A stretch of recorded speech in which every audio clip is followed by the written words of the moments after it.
رمضان کی بہن نے دباؤ ڈال کر اپنی بیٹی کی شادی زبردستی بھتیجے سے کروا دی جو آسٹریلیا میں ہوتا تھا، جبکہ وہ شادی کے لیے راضی نہیں تھا اور رمضان نے بھی بہت کہا کہ میرا بیٹا راضی نہیں ہے۔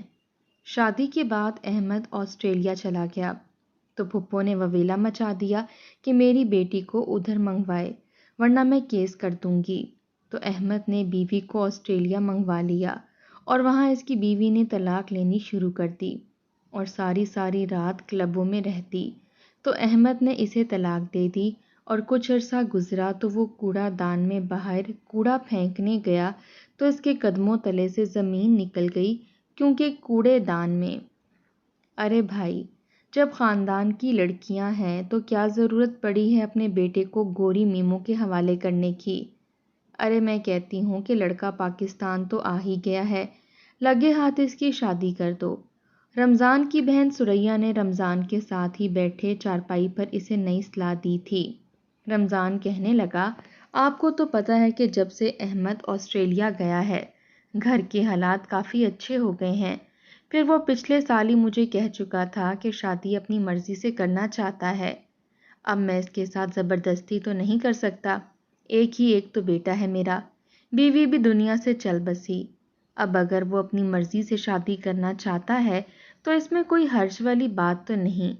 لڑکی پاکستانی ہے، بس رہتی آسٹریلیا میں ہے، اور جب احمد نے رہنا ہی آسٹریلیا میں ہے تو اچھا ہے کہ بیوی بھی وہیں کی پڑھی لکھی ہو، اس کے ہی آفس میں کام کرتی ہو، دونوں کا اچھا گزارا ہو جائے گا۔ رمضان نے جیسے بات کو ختم کرنا چاہا۔ آئے ہائے، کیا باولے ہو گئے ہو؟ رمضان، اپنے ایک ہی ایک بیٹے کو ہمیشہ کے لیے کھونا چاہتے ہو؟ ارے یہاں اپنی برادری میں اس کی شادی کہیں ہوگی تو یہاں واپس تو آئے گا، کیا بڑھاپا اکیلے ہی گزار دو گے؟ بہو یہاں ہوگی تو پوتے پوتیاں ہوں گے تو تمہارا بھی جی لگا رہے گا۔ سریا کی بات پر رمضان کچھ سوچ میں پڑ گیا تھا۔ ابھی چند دن پہلے ہی تو اس کا بیٹا احمد آسٹریلیا سے واپس آیا تھا اور سبھی رشتہ دار اپنی بیٹیوں سمیت باری باری رمضان کے گھر چکر لگانے لگے تھے۔ یوں تو اس کے سارے کزن اور اس کی بیٹیاں مل کے جا چکے تھے، لیکن سب دور کے رشتے تھے، صرف ایک ہی بہن تھی اور وہ تھی سریا۔ جب تک رمضان کی بیوی زندہ تھی اسے اپنی بھابھی ایک آنکھ اچھی نہیں لگی، ہر وقت بھائی کے کان بھرتی رہتی تھی کہ تمہاری بیوی ایسی ہے، تمہاری بیوی ویسی ہے۔ ایک بیٹا ہے لیکن تربیت اچھی نہیں کی، منہ پر ہی جواب دیتا ہے، یہ ہے وہ ہے۔ مجھے تو نہیں لگتا کہ احمد کوئی خاص ترقی کرے گا، ہر وقت کتابی کیڑا بنا رہتا ہے۔ ارے بھائی، اسے پڑھائی چھڑوا کر اپنی دکان پر لگا دو تاکہ تمہاری بھی تھوڑی مدد ہو جائے۔ رمضان اس کی باتیں ایک کان سے سنتا اور دوسرے کان سے اڑا دیتا۔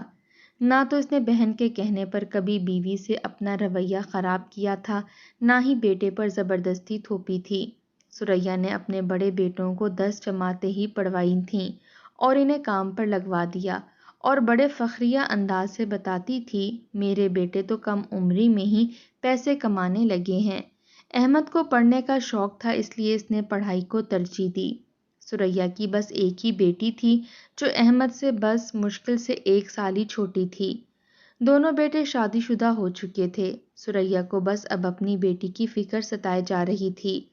جتنی وہ جاہل اور بدتمیز تھی اور فیشنیبل اور آزاد خیال تھی، سارا خاندان واقف تھا، کوئی بھی اسے اپنی بہو بنانے کے لیے تیار نہیں تھا۔ البتہ رمضان کچھ سادہ لو مزاج کا انسان تھا، زیادہ باتوں میں نہیں آتا تھا، سادہ سی زندگی گزاری تھی۔ بیٹا اچھے پیسے بھیج دیتا تھا، گھر اپنا تھا، کھانا پینا راشن وہ ڈال دیتا تھا، ایک ملازمہ آتی تھی، گھر کے سارے کام کر جاتی تھی، یہاں تک کہ رمضان کے لیے کھانا بھی پکا کے جاتی تھی۔ 2 گھنٹے میں اپنا کام کر کے وہ چلی جاتی۔ جب وہ دکان سے واپس آتا تو گھر صاف ستھرا ہوتا تھا، کھانا پکا ہوا ہوتا تھا۔ دوسری شادی کا بھی سریا نے بہت کہا تھا لیکن رمضان نے شادی نہیں کی تھی۔ ایک تو بیوی سے محبت تھی، دوسرا اس عمر میں سے نہیں لگا کہ شادی کرنی چاہیے۔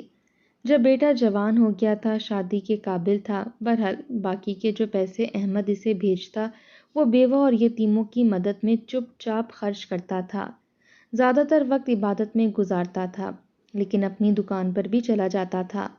زندگی اس کی پرسکون ہی گزر رہی تھی۔ ہاں، بھتیجی کا یہ تھا کہ جب بھی ماموں کے سامنے آتی تو بڑی نیک پروین بن کر آتی، بار بار آگے پیچھے ہوتی۔ ماموں آپ کے لیے چائے بنا کے لاؤں، میں نے نئے قسم کے پکوڑے بنائے ہیں، آپ کو وہ کھلاتی ہوں۔ پکاتی سریا تھی مگر نام بیٹی کا روشن کر رہی تھی۔ پلیٹ میں بھر کر عنبر نے ہی ماموں کے سامنے پکوڑے رکھے تھے، ساتھ میں بازار کے چپس اور نمکو رکھ دی۔ وہ اسی میں خوش ہو جاتا تھا، پھر کہتی تھی بتائیں میں نے کیسے پکوڑے بنائے ہیں۔ آج کل تو میں کوکنگ میں ایکسپرٹ ہو رہی ہوں، مجھے بہت شوق ہے نئے نئے کھانے بنانے کا۔ میں نے تو کانٹیننٹل کھانے بھی سیکھے ہیں جو باہر کے ملک میں لوگ شوق سے کھاتے ہیں۔ یہ کہتے ہوئے وہ شرمانے کی ناکام کوشش کر رہی تھی، حالانکہ شرم و حیا تو عنبر کے پاس سے بھی نہیں گزری تھی۔ ابھی بھی چہرے پر خوب سارا پاؤڈر تھوپا ہوا تھا، رنگت ہلکی ساونی تھی اور گورا بنانے کے چکر میں پورا منہ پاؤڈر سے سفید کر لیا تھا، اور گردن ویسی ہی تھی، ہلکی سی گندمی۔ بہرحال رمضان نے کبھی بھی اسے نظر بھر کر نہیں دیکھا تھا کہ بہو بنائے، کیونکہ احمد کافی نفیس طبیعت کا مالک تھا اور اسے تمیزدار اور پڑھی لکھی لڑکیاں پسند تھیں۔ عنبر نے تو بامشکل ہی میٹرک کیا تھا۔ بہرحال عنبر کا آج کل ماموں کے پیچھے رہنے کا ایک خاص مقصد تھا کہ وہ انہیں پسند آ جائے اور وہ احمد کے لیے اسے پسند کر کے بہو بنا لیں۔ نہ تو عنبر کو ماموں سے کوئی خاص محبت تھی اور نہ ہی احمد سے کوئی خاص لگاؤ تھا، ساری دلچسپی تو آسٹریلیا سے تھی، اس لیے ماموں کے آگے پیچھے گھومتی تھی، اور جب احمد آیا تب تو ہلکا ہلکا سا میک اپ کر کے روزانہ ماموں کے گھر پہنچ جاتی۔ ارے ماموں، یہ آپ کیا کر رہے ہیں؟ میں کھانا بناتی ہوں، آپ کی ملازمہ کے ہاتھ میں تو ذائقہ ہی نہیں ہے۔ یہ کہہ کر وہ کچن میں گھس گئی جہاں رمضان احمد کے لیے کھانا گرم کر رہا تھا۔ کہنے لگی یہ آپ کا کام تھوڑی ہے، آپ جا کر بیٹھیں، میں آپ کے لیے اور احمد بھائی کے لیے کھانا لگا دیتی ہوں۔ کچھ دیر میں سریا بھی چادر میں کچھ لپیٹے گھر میں داخل ہوئی، پسینے سے شرابور تھی۔ احمد آج ہی آسٹریلیا سے لاہور پہنچا تھا، آتے ہی اپنے باپ سے ملا، کہنے لگا میں نہا کر فریش ہو کر آتا ہوں۔ وہ ملازمہ سے کھانا بنوا چکے تھے، لیکن عین اسی وقت عنبر بھی آ گئی۔ رمضان اندر کی جانب چلا گیا۔ سریا آئی تو دروازہ عنبر نے کھولا، اپنی ماں کے ہاتھ سے شاپر پکڑے اور جلدی سے بازار کی بریانی ٹرے میں ڈالی اور کچھ پتیلے میں ہلکی ہلکی سی ڈال دی تاکہ پتہ چلے کہ اس نے خود پکائی ہے، اور ساتھ میں بازاری قورمہ بھی ڈونگے میں ڈالا جو کھانا ملازمہ بنا کر گئی تھی، وہ بھی ڈال دیا، لیکن اس میں نمک تیز کر دیا۔ بازار کی پتلی پتلی چپاتیاں بھی ماں لے کر آ گئی تھی۔ اس نے اپنے منہ پر ہلکا سا پانی چھڑکا جیسے پتہ چلے کہ محترمہ نے 1 گھنٹے میں پسینے سے شرابور ہو کر کھانا بنایا ہے۔ ٹیبل پر کھانا لگاتے ہوئے وہ پسینہ صاف کرنے لگی اور آدھے گھنٹے بعد اتنا کچھ دیکھ کر رمضان حیران ہوا تھا۔ سریا آ کر بھائی کے پاس بیٹھ کر باتیں کرنے لگ گئی تھی تاکہ بیٹی اپنا کام کر لے۔ رمضان کہنے لگا کہ عنبر بیٹا، آدھے گھنٹے میں تم نے یہ 2 چیزیں بنا بھی لی؟ کہنے لگی اور کیا ماموں، مجھے کھانا بنانے میں زیادہ وقت تھوڑی لگتا ہے۔ اتنی دیر تک احمد بھی اپنے کمرے سے باہر آ چکا تھا۔ ٹیبل پر 3-4 چیزیں دیکھیں، ساتھ سلاد رائتا بھی تھا، وہ بھی بازار کا ہی تھا۔ اس نے پھپھو سے سلام کیا، ان سے ملا، پھر عنبر سے بس سرسری سا ہی سلام کیا تھا۔ سب لوگ بیٹھ کر کھانا کھانے لگے۔ بازار کی بریانی واقعی مزے کی تھی جو عنبر اپنی تعریف میں وصول کر رہی تھی۔ رمضان کو تو یقین ہی نہیں آ رہا تھا، کہنے لگا کہ عنبر بیٹا تم تو جادوگرنی لگتی ہو، فٹافٹ سے تم نے سب کچھ بنا بھی لیا، سلاد رائتا بھی بنا لیا۔ کہنے لگی ہاں ماموں۔ رمضان کہنے لگا لیکن یہ سامان آیا کہاں سے؟ میں تو دہی لایا ہی نہیں تھا، نہ ہی سلاد کا سامان موجود تھا۔ یہ سن کے وہ کچھ گھبرائی تھی، ماں کی طرف دیکھنے لگی۔ سریا کہنے لگی ہاں مجھے فون کیا تھا اس نے کہ امی آپ آ رہی ہیں تو یہ سامان لا دیں۔ میں نے کہا چلو کوئی بات نہیں، تم نے منگوا لیا میں نے منگوا لیا، ایک ہی بات ہے۔ پھر احمد سے کہنے لگی بیٹا تمہاری نوکری کیسی جا رہی ہے؟ وہ کہنے لگا پھپھو میری نوکری بہت اچھی جا رہی ہے، بس میں 1 مہینے کے لیے تو آیا ہوں، اس کے بعد 1 سال بعد ہی واپس آؤں گا۔ کہنے لگی اچھا، وہاں پر جس گھر میں رہتے ہو وہ کیسا ہے؟ کہنے لگا آفس والوں کی طرف سے ملا ہوا ہے، اچھا ہے، 3 کمرے کا فلیٹ ہے، کافی بڑا ہے، گاڑی بھی آفس والوں نے دی ہے۔ وہ کہنے لگی اچھا تو شادی کا کیا پروگرام ہے؟ یہ کہہ کر وہ احمد کو بڑی امید بھری نظروں سے دیکھ رہی تھی کہ شاید وہ عنبر کی طرف دیکھے جو آج سج دھج کے آئی تھی، لیکن اس نے تو دیکھا تک نہیں تھا۔ کہنے لگا شادی بھی ظاہری سی بات ہے کر لوں گا، ابھی چاہ رہا ہوں کہ 1 سال رک جاؤں، خود کو کچھ اور زیادہ اسٹیبلش کر لوں۔ سریا کہنے لگی تم بتاؤ بریانی کیسی بنی ہے؟ کہنے لگا بہت مزے کی ہے اور قورمہ بھی بہت مزے کا ہے۔ وہ کہنے لگی اچھا یہ بھی چکھو جو بھائی صاحب نے اپنی ملازمہ سے پکوایا ہے۔ جیسے ہی احمد نے وہ سالن ڈالا بہت نمک تیز تھا، کہنے لگا یہ تو کھانے کے قابل ہی نہیں ہے۔ رمضان کہنے لگا اچھا روز تو ٹھیک بنا کر جاتی ہے یہ ملازمہ کی بچی، کل پوچھوں گا اس سے کہ اس نے کیا کر دیا۔ سالن میں نمک اتنا تیز تھا کہ کھانے کے قابل نہیں تھا۔ سریا کو تو جیسے موقع مل گیا، کہنے لگی بھائی صاحب آپ رہنے دیں، ارے کبھی ملازمہ بھی گھر چلا سکتی ہے۔ مان لیں کہ اب آپ کے گھر کو ایک بہو کی ضرورت ہے جو سارا گھر سنبھالے، اچھے کھانے بنائے، اور پھر احمد بھی تو وہاں اکیلا ہوتا ہے، پتہ نہیں کیا کیا الٹا سیدھا کھاتا ہوگا۔ وہ کہنے لگا نہیں ایسی بات نہیں ہے، کافی کچھ تو میں نے بنانا سیکھ لیا ہے اور میں زیادہ تر چیزیں کھاتا بھی نہیں ہوں، میں تو وہی چیزیں کھاتا ہوں جو خود بنا بھی لوں، کافی کچھ مجھے پکانا آتا ہے، بڑی تمیز سے اس نے جواب دیا تھا۔ سریا جیسے بجھ کر رہ گئی تھی، اس کی بیٹی کی ساری تیاری دھری کی دھری رہ گئی تھی کیونکہ اس نے عنبر کو نظر بھر کر نہیں دیکھا تھا۔ چپ چاپ کھانا کھایا، پھر کہنے لگا بابا میں اپنے دوستوں سے مل آؤں، جب سے آیا ہوں کسی سے ملاقات نہیں ہوئی، اور آسٹریلیا تک مجھے میسج آتے تھے کہ جب بھی لاہور آؤ ہم سے ضرور ملنا، آپ پھپھو کے ساتھ بیٹھیں باتیں کریں، میں یہاں لیڈیز میں بیٹھ کر کیا کروں گا، میں اپنے دوستوں سے مل کر آتا ہوں۔ یہ کہہ کر وہ چلا گیا۔ سریا تو احمد کی شکل دیکھتی رہ گئی، جسے وہ نالائق نکما سمجھتی تھی کہ اس کی 4 کتابیں اس کے کسی کام نہیں آئیں گی۔ آسٹریلیا میں نوکری لگتے ہی وہ تو آسٹریلین بوائے ہو گیا تھا۔ ہر کسی کی خواہش تھی کہ احمد اس کی بیٹی کو پسند کر لے تاکہ اس کی بیٹی کی قسمت جاگ اٹھے، اور سریا چاہتی تھی کہ عنبر سے ہی احمد کی شادی ہو جائے۔ اس لیے 8 دن عنبر نے بھی ماموں کے گھر جا جا کر بازاری کھانوں میں اپنے نام کا ٹھپا لگوایا تھا۔ کھانے اس کی ماں لا کر دیتی تھی اور خود رمضان کو باتوں میں الجھائے رکھتی تھی، اور بیٹی کہتی تھی کہ یہ سب میں نے پکایا ہے، نہاری اور پتہ نہیں کیا کچھ۔ لیکن احمد تنگ آ چکا تھا، کہنے لگا بابا کچھ سادہ سا پکوا لیں، میں اتنی گھی والی چیزیں نہیں کھا سکتا۔ رمضان کہنے لگا یہ سب تو عنبر نے بنایا ہے، ملازمہ کا کھانا تو میں تب سے پکوا ہی نہیں رہا۔ وہ کہنے لگا ان کو کیا ضرورت ہے زحمت کرنے کی، اور ویسے بھی یہ کب تک آ کر ہمارے گھر کا کام کریں گی، انہیں چاہیے کہ اپنے گھر پر رہا کریں، جب ملازمہ ہے تو وہ پکا لے گی۔ بابا کل ملازمہ سے کہہ کر دال بنوا دیجیے گا، مرچیں کم ڈالے، بالکل روکھا سا انداز تھا۔ سریا اور عنبر تو ایک دوسرے کو دیکھنے لگیں، لیکن سریا سے اس سے زیادہ صبر نہیں ہوا تھا، اس لیے رمضان سے کہنے لگی کہ اسے اپنے بیٹے کی شادی لاہور میں ہی کرنی چاہیے۔ جب برادری کی اتنی لڑکیاں ہیں تو کیا ضرورت پڑی ہے کہ وہ آسٹریلیا کی کسی میم کو پسند کرے۔ لیکن جب رمضان نے کہا کہ وہ کسی پاکستانی مسلم لڑکی کو پسند کرتا ہے اور وہ لڑکی 1 سال کے بعد ہی شادی کر سکتی ہے، تو یہ سن کر تو سریا کے 14 طبق روشن ہوئے تھے۔ اس نے تو جیسے ضد پکڑ لی کہ جب تمہاری سگی بھانجی موجود ہے تو کیا ضرورت پڑی ہے غیر لڑکی کو بہو بنانے کی، کیا تمہیں میری بیٹی نظر نہیں آئی؟ یہ کہتے ہوئے وہ آنسو بہانے لگی۔ عنبر بھی رونے لگی اور کمرے سے باہر چلی گئی۔ یہ سب دیکھ کے تو رمضان حیران رہ گیا تھا، کہنے لگی میری بیٹی نے کتنی خدمتیں کی ہیں، کتنی چاہت تھی کہ اس کی ماموں کی بہو بنے، اور ایک تم ہو کہ یہ سنا رہے ہو کہ احمد نے وہاں لڑکی پسند کر لی ہے۔ دیکھو میں کچھ نہیں جانتی، ساری زندگی کا رشتہ ہے، میں توڑ دوں گی اگر تم نے احمد کی شادی باہر کی تو۔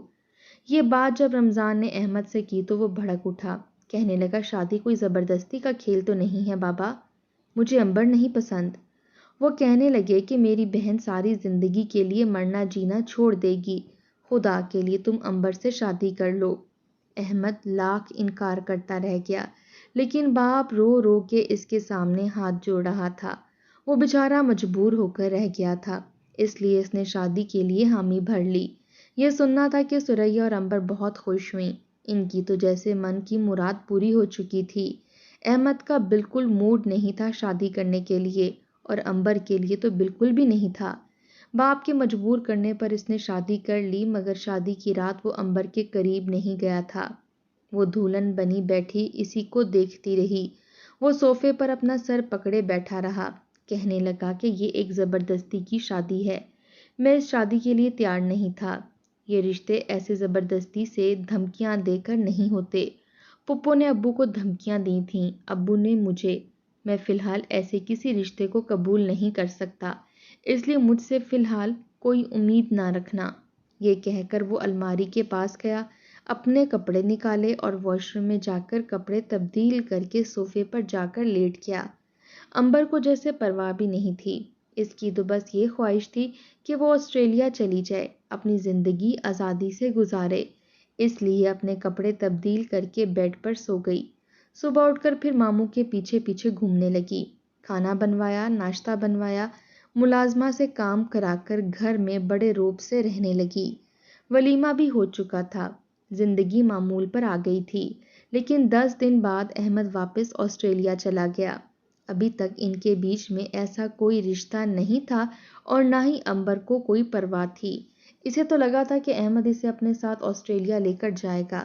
جب دیکھا کہ وہ اکیلا جا چکا ہے تو اس نے اپنی ماں کے پاس جا کر رونا دھونا مچا دیا کہ آپ تو کہہ رہی تھی کہ تم آسٹریلیا چلی جاؤ گی، اور یہ لڑکا تو مجھے کہیں لے کر ہی نہیں گیا، نہ یہاں مجھے گھمانے کے لیے لے کر گیا اور نہ ہی آسٹریلیا لے کر گیا۔ میں یہاں پر ماموں کی خدمتیں نہیں کروں گی۔ میں صاف کہہ رہی ہوں، اماں احمد سے بولو کہ مجھے آسٹریلیا بلائے۔ میں نے اس لیے شادی نہیں کی کہ میں یہاں پر ماموں کے لیے کھانے پکاتی رہوں یا ان کی ملازمہ بن کر رہ جاؤں۔ سریا بیٹی کا ہاتھ پکڑے رمضان کے گھر پہنچی تھی۔ وہ بھی پریشان تھا کیونکہ بنا بتائے ہی امبر گھر سے جا چکی تھی اور وہ پورے گھر میں سے تلاش کر رہا تھا۔ جب امبر اور سریا کو دیکھا تو کہنے لگا، امبر بیٹا، تم نے بتایا تک نہیں کہ امی کے گھر جا رہی ہو؟ میں پریشان ہو گیا تھا۔ کہنے لگی، تو میں کہیں بھاگ تو نہیں گئی تھی جو آپ پریشان ہو گئے؟ اپنی بھانجی کی زبان کی گلفشانیاں سن کر وہ حیران ہوا تھا۔ سریا کہنے لگی، بھلا یہ کیا طریقہ ہے؟ احمد آسٹریلیا چلا گیا تو بیوی کو ساتھ کیوں نہیں لے کر گیا؟ میری بیٹی نے اس لیے شادی تو نہیں کی کہ یہاں پر ماموں کی غلامی کرے۔ ارے بھائی، اسے بھی آسٹریلیا جانا ہے، دنیا دیکھنی ہے۔ وہ کہنے لگا، اتنا آسان تو نہیں ہوتا، ظاہری سی بات ہے، گیا ہے تو وہاں ویزا لگوائے گا، وقت لگتا ہے۔ سریا کہنے لگی، میں کچھ نہیں جانتی، احمد سے کہو 1 مہینے کے اندر اندر میری بیٹی کو آسٹریلیا بلوائے۔ یہ سن کر رمضان پریشان ہو گیا تھا۔ وہ کہنے لگا، میں احمد سے کہوں گا، لیکن 1 مہینہ تو مشکل ہے، پتہ نہیں کتنا وقت لگ جائے۔ جانتا تھا کہ احمد کس دل سے شادی کر کے گیا ہے، اسے بھی وقت چاہیے تھا اس رشتے کو قبول کرنے کے لیے۔ پھر وہ اپنے بیٹے کی عادت سے بھی واقف تھا کہ اسے امبر جیسی لڑکیاں پسند نہیں تھیں، صرف باپ کے مجبور کرنے پر اس نے یہ شادی کی تھی۔ بہرحال امبر کہنے لگی، تو ٹھیک ہے، میں تب تک اپنی ماں کے گھر رہوں گی، جب آسٹریلیا کی ٹکٹ اور ویزا آ جائے تو مجھے بلا لیجیے گا۔ یہ سن کر رمضان تو حیران رہ گیا تھا۔ یہ وہی بھانجی تھی جو اس کے آگے پیچھے پھرتی تھی، ماموں جی کہتے اس کی زبان نہیں تھکتی تھی، اور اب وہ اپنی زبان کے جوہر ماموں جی کو دکھا رہی تھی۔ اپنی ماں کے ساتھ ہی وہ واپس جا چکی تھی، حالانکہ صبح سے رمضان صاحب کو بخار تھا، اور یہ بات امبر کو بھی پتہ تھی کہ ماموں کی طبیعت ٹھیک نہیں ہے، اور وہ ملازمہ کو بھی کھانے سے منع کر چکے تھے کیونکہ کھانا امبر بناتی تھی، لیکن وہ تو ماموں کی بیماری کا بھی خیال نہ کرتے ہوئے اپنی ماں کے ساتھ چلی گئی۔ شام کو احمد کا فون آیا تو رمضان صاحب سے ٹھیک سے بات بھی نہیں ہو رہی تھی۔ وہ کہنے لگا کہ بابا آپ کو کیا ہوا ہے؟ مجھے آپ کی طبیعت ٹھیک نہیں لگ رہی۔ وہ کہنے لگا، میں ٹھیک ہوں بیٹا، میں یہ پوچھ رہا تھا کہ اپنی بیوی کو آسٹریلیا کب بلواؤ گے؟ کہنے لگا، بابا اتنا آسان تو نہیں ہے، بلوا لوں گا، ویزا لگنے دیا ہوا ہے، لیکن میں چاہتا تھا کہ وہ آپ کے پاس زیادہ وقت گزارے، آپ اکیلے ہوتے ہیں۔ رمضان صاحب کہنے لگے، نہیں بیٹا، بس تم اسے اپنے پاس بلوا لو، یہاں روتی رہتی ہے، پریشان رہتی ہے، پھر میں نہیں چاہتا کہ میاں بیوی میں میری وجہ سے دوری پیدا ہو۔ وہ کہنے لگا اچھا ٹھیک ہے، میں کوشش کروں گا، لیکن ثریا بیگم نے تو جیسے آفت ہی ڈال دی تھی۔ ہر چوتھے دن آ جاتی، نہ بھائی کی خیریت نہ بھائی کی خبر، کچھ نہیں پوچھتی، بس یہی کہتی کہو احمد کو میری بیٹی کو آسٹریلیا بلوائے، اور یہی اصرار رمضان کا بھی احمد سے بڑھنے لگا۔ وہ اس کا ویزا لگوا چکا تھا۔ جس دن امبر نے آسٹریلیا جانا تھا وہ تو جیسے ہواؤں میں اڑ رہی تھی، اپنی ساری سہیلیوں کو اتنا اترا کر بتا رہی تھی کہ میں آسٹریلیا جا رہی ہوں، میری زندگی تو اس جہنم سے نکل کر جنت میں جا رہی ہے۔ جب وہ آسٹریلیا پہنچی تو اس کو لینے کے لیے احمد ہی آیا تھا۔ جب وہ احمد کے گھر گئی، آسٹریلیا کی خوبصورتی دیکھی، اس کی آنکھیں پھٹی کی پھٹی رہ گئیں۔ وہ بہت خوش ہوئی تھی۔ چند دن احمد اسے آسٹریلیا کی سیر بھی کرواتا رہا، اس کے ساتھ تعلق بھی قائم کر چکا تھا، اپنے دل کو سمجھا لیا تھا کہ اب زندگی اسی کے ساتھ گزارنی ہے۔ لیکن کچھ ہی دن گزرے کہ نئی فرمائش امبر نے کی کہ وہ شاپنگ کرنا چاہتی ہے۔ اس نے کہا یہاں شاپنگ کرنے کے لیے کچھ نہیں ہے، یہاں کی خواتین عجیب و غریب کپڑے پہنتی ہیں اور وہی مارکیٹ میں بکتے ہیں، تمہیں چاہیے تھا پاکستان سے تم شلوار قمیض اور اپنے لیے کپڑے سلوا کر لاتی۔ وہ کہنے لگی لو، یہاں میں وہ پہنوں گی تو لوگ مجھے عجوبہ ہی سمجھیں گے، مجھے ویسے ہی کپڑے پہننے ہیں جو یہاں کی خواتین پہنتی ہیں۔ یہ سن کر احمد کے ماتھے پر بل پڑے تھے۔ کہنے لگا مطلب کیا ہے تمہارا؟ دیکھو میں یہاں بے شک جاب کرتا ہوں، لیکن میری سوچ پاکستانی ہے، میں نہیں چاہتا میری بیوی الٹے سیدھے لباس پہنے۔ وہ کہنے لگی میں سب سمجھتی ہوں، تم یہاں کی کسی لڑکی کو پسند کرتے تھے، وہ بھی تو ایسے ہی کپڑے پہن کر تمہارا دل بہلاتی ہوگی، اب بیوی ویسے پہنے گی تو تمہیں بری لگے گی۔ وہ کہنے لگا ایسا کچھ نہیں ہے، وہ لڑکی شلوار قمیض ہی پہنتی تھی۔ لیکن امبر اپنی ضد پر اڑی رہی، مجبوراً احمد کو ہی ہار ماننی پڑی۔ وہ اپنے لیے مال سے پینٹ شرٹس اور اسی طرح کی چیزیں لے کر آئی تھی۔ احمد کو لگا کہ گھر کے اندر ہی پہننا ہوگا، لیکن تھوڑی بہت انگریزی سیکھ کر اس نے اپنی دوستیاں بھی بڑھا لی تھیں۔ ایک بار احمد گھر آیا تو گھر کو تالا لگا ہوا تھا، اسے بڑی حیرت ہوئی۔ اس نے امبر کو فون کیا تو کہنے لگی میں اپنی پڑوسن کیتھی کے ساتھ کلب میں آئی ہوں۔ یہ سن کر تو احمد کے ہوش اڑ گئے، اسے بہت غصہ آیا، کہنے لگا تمہیں شرم نہیں آتی؟ تم کلب میں کیا کرنے گئی ہو؟ اور کیتھی کو تم جانتی ہو نا وہ کس قسم کی لڑکی ہے، وہ کلب ڈانسر ہے اور اچھی لڑکی نہیں ہے، تم کیوں اس کے ساتھ گئی ہو؟ کہنے لگی میری اچھی دوست ہے، کیا ہو گیا جو میں آ گئی یہاں، تھوڑا سا ڈانس کر لیا تھا، یہ تو یہاں کے ماحول میں ہے۔ وہ کہنے لگا میں نے تمہیں یہاں اس لیے نہیں بلایا کہ تم یہاں کے ماحول میں ڈھل جاؤ، دیکھو مجھے پریشان نہیں کرو اور فوراً سے پہلے گھر پہنچ جاؤ۔ وہ کہنے لگی کیتھی رات کے 12 بجے فری ہوگی، مجھے راستوں کا تھوڑی پتہ ہے۔ احمد خود اسے لینے گیا تھا، جب اسے لے کر گھر آیا تو اس کا بازو پکڑ کر اس کو بیڈ پر پٹھا تھا، کہنے لگا آج کے بعد اگر میں نے تمہیں اس طرح کے کپڑے پہن کر باہر جاتے دیکھا تو تھپڑ مار دوں گا تمہارے۔ وہ کہنے لگی ایسے کیسے مار دو گے تم؟ مجھے ہاتھ تو لگا کر دیکھو، تمہیں پولیس کو پکڑوا دوں گی۔ وہ تو اس کی زبان درازی سنتے ہی حیران ہوا تھا۔ بہرحال احمد اس وقت چپ ہو گیا، لیکن امبر کی بے باکیاں اور آوارہ گردیاں بڑھنے لگیں۔ احمد نے اسے پیار سے ڈانٹ کر ہر لحاظ سے سمجھا لیا، لیکن اب وہ شراب پینے لگی تھی، کلبوں میں جانے لگی تھی، غیر مردوں کی باہوں میں باہیں ڈالے ڈانس کرنے لگی تھی۔ اس سے پہلے کہ وہ حد سے تجاوز ہوتی، احمد کہنے لگا میں تمہیں پاکستان واپس بھیج دوں گا، لیکن وہ لڑنے لگی، کہنے لگی مجھے طلاق دو، مجھے نہیں رہنا تمہارے ساتھ یہاں، اور بہت سے مرد ہیں جو مجھ سے محبت کرتے ہیں، مجھ سے شادی کرنا چاہتے ہیں، تم ہو کیا چیز؟ امبر کے منہ سے طلاق کا نام سن کر اسے غصہ آیا تھا، کہنے لگا تمہارا دماغ تو خراب نہیں ہو گیا، پہلے زبردستی تم نے شادی کی اور اب طلاق مانگ رہی ہو۔ وہ کہنے لگی شادی میں نے تمہارے لیے نہیں کی تھی، مجھے تو آسٹریلیا آنا تھا، مجھے یہاں کی آزادی پسند ہے۔ وہ آدھی نشے میں تھی، احمد نے اسے کمرے میں بند کر دیا، اسے لگا تھا کہ نشہ ٹوٹے گا تو وہ خود ہی ٹھیک ہو جائے گی، لیکن اس نے پولیس کو فون کر دیا کہ میرا شوہر میرے ساتھ زبردستی کرتا ہے، مجھے مارتا پھرتا ہے، مجھے کمرے میں بند رکھتا ہے۔ کچھ دیر میں پولیس پہنچی تو احمد حیران تھا۔ وہ احمد سے کہنے لگے کہ تم اپنی بیوی کے ساتھ اچھا سلوک نہیں کرتے، ہمیں اس کی کال آئی ہے۔ یہ سن کر احمد کو بہت غصہ آیا تھا۔ لیڈیز کانسٹیبل اسے کمرے سے باہر نکال کر لائیں تو وہ رو رہی تھی، کہنے لگی میرا شوہر مجھ پر ظلم کرتا ہے، مجھے طلاق چاہیے۔ احمد نے اسے کھڑے کھڑے طلاق دے دی۔ ایسی لڑکی کے ساتھ وہ رہنا بھی نہیں چاہتا تھا جو اسے بدنام کر رہی تھی، جو اس کی عزت برباد کر رہی تھی، غیروں کی باہوں میں جھوم رہی تھی۔